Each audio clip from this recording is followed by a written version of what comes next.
part of the river where it's just clay, and I was there with like 12 or 13 of my boys, and we all covered ourselves head to toe in this clay, so we were all like this cool green color. Number 3. Okay.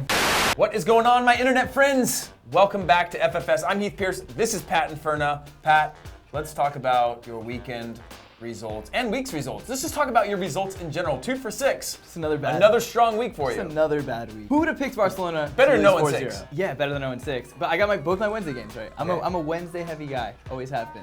Yeah. What about the rest of the days of the week? I mean, there was games played on multiple days. We had Friday, Saturday, Sundays, Tuesdays. My weekend games were wrong. My Tuesday games were super wrong. But Wednesday, aced it. Yeah. But who could have actually predicted the Tuesday games, right? Like Barcelona. Honestly. Who would have thought? I mean, PSG is good. Don't get me wrong. They're good. But Barcelona? Yeah. That kind of scoreline? Yeah. And Dortmund, if they would have just finished like That's right. a few of those chances, they had so many, Dortmund would have won, and I would have looked less like an idiot. Yeah. Before we get on to anything else, Pat, Arsenal. Do you want to talk about it? I don't want to talk about it. I just had to say that I'll talk because about that it. is a form of venting for me. Just to say their name out loud, whether you like Arsenal or not, that's just embarrassing for English football. That is embarrassing for the Premier League that a team can demolish you and you're a regular top 4 finisher in your league. What does that say about your league? We need fresh blood. This is the same story every year, and I know that we've done an explainer about the business of it and how it's actually sustainable, and I know that it's a great club as a business and for the community and all these things, but for us ambitious people that know that we're so close every year and fall short, Sanchez is going to go to Bayern Munich. That's my prediction. Wow. Hot take, New York Cosmos would have only Juve. lost 4-1 to Bayern Munich. Big That's shots. where I live. Yeah. That's where I live. On a Wednesday. Okay, so on to our pick 6. Pick number 1, this is first legs only. This is Bayer Leverkusen versus Atletico Madrid. You have Bayer that is kind of struggling in the league. I mean, they're mid-table, kind of not doing so well. Kind of the Arsenal of German soccer against Atletico Madrid, who are kind of the Arsenal of Spanish soccer. And they're both not that great in the league, but Oh, first leg suck, and deep down I want to go for a draw because I saw that like home teams typically do better, but Leverkusen's so average this year. Chicharito's going to dip out and sign with an MLS club. Simeone's also going to go to Inter Milan after this year. Griezmann's going to dip out, so it's like one last for all. They've lost in 2 of the last 3 finals, so I'm saying, I'm going with Leverkusen to lose at home in the first leg. God, I hate these ones. All right, I'm going with it. Who do you got? I'm going to agree on that one. Yeah? I like Atletico Madrid. I don't think they're going to get to the final, but I like Simeone, and he's not going to dip out in this round. Atletico Madrid. I'm looking at 2 for 6 this week again. Well, you just nullified ever catching me by guessing the same as me, but that's okay. Maybe that's what I'll do. Maybe I'll just ruin the show by just picking everything you pick. Yeah, whatever. So you that said. our fates are together. You ruined the show long ago. Yeah. you ruined it. You ruined it by bringing me on. I used to just research shit for other shit, and then you told me to come in here one day. Pick number 2.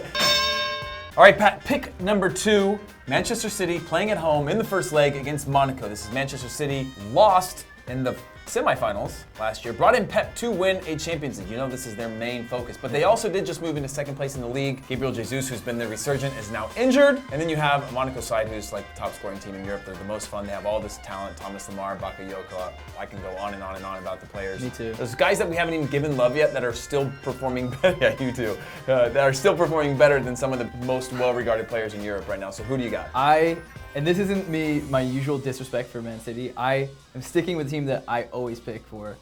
Monaco, I'm still like so down with that high octane offense. High octane. And I just think they're gonna win, even away. Rev it up, man. That's 91 level fuel. high octane. Let me pick, okay?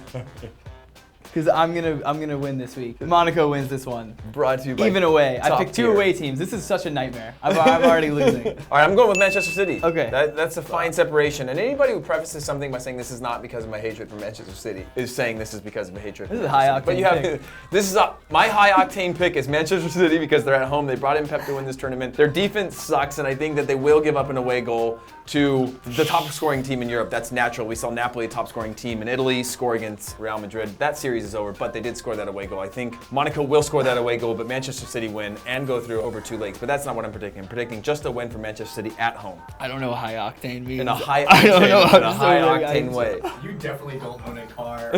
Anything with octane at all. What's octane? If you were to associate a number of a what? gasoline, Ben! Is Ben here? Somebody text him and ask him what octane means.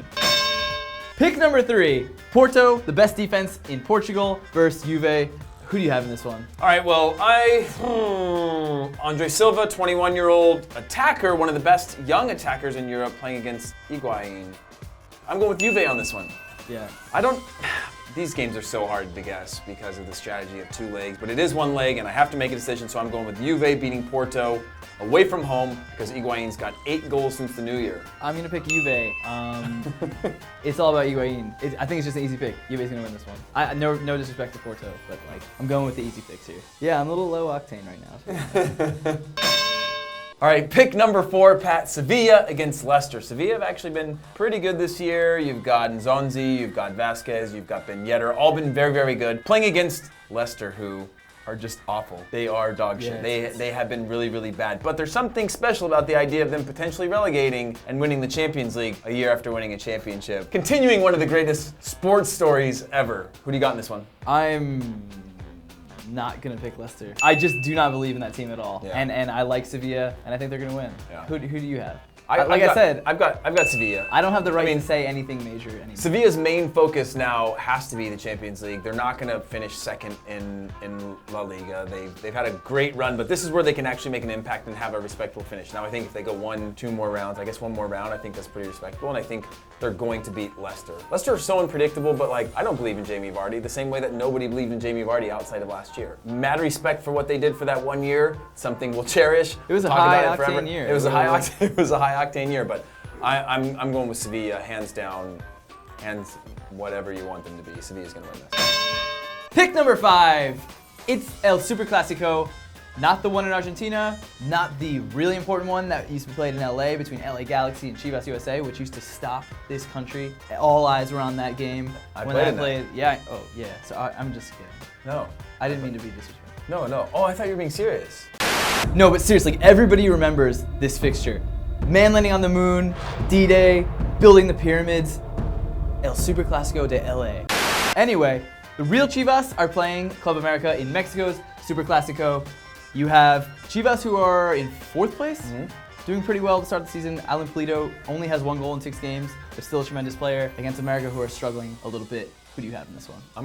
I'm continuing my love for Chivas on this one because I bet against them to beat Atlas, which I did. You picked Atlas and you got that wrong, and now I'm going to pick Chivas to beat Club America right now because they're struggling, right? Yeah. Darwin Quintero is not scoring the goals that he needs to. He needs to step his game up and he's not doing it, so I'm going with Chivas, the GOATs. Because I was an extended family member of that. Part of the Chivas family. Part of the Chivas family. Who you got?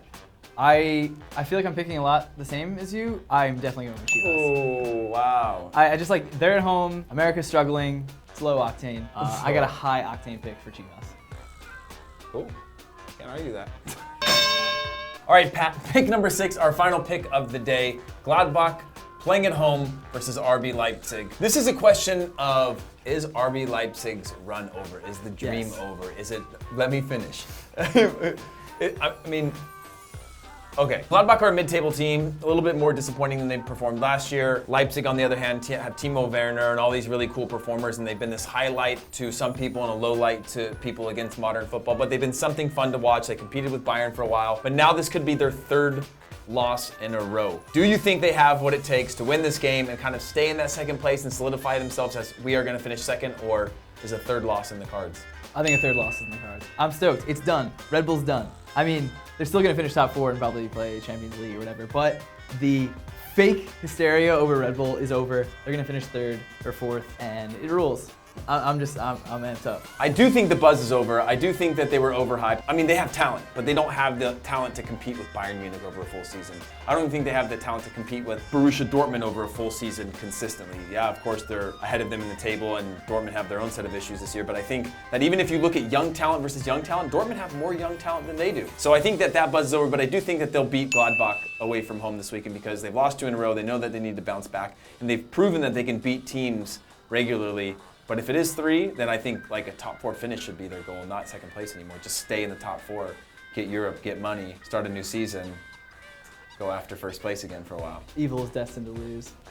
I mean, finish third, I guess. All right, guys. Well, that is our pick 6, Pat. I feel pretty confident about my picks, at least. I'm not really sure. I don't really care about yours as long as I'm winning. But make sure you guys get into the comments and let us know who you think are going to win these games, as well as our Snapchat. If you're not following Kick's Snapchat, it's actually really fun. We get a lot of behind-the-scenes stuff going on here at the office, as well as behind-the-scenes of all the things we're doing throughout the world, including weekends where we have guys on scene at some of the coolest games around. So go and check that out, and make sure you give us your predictions on there as well. And until next time, Pat and I and everybody here, we'll see you guys later.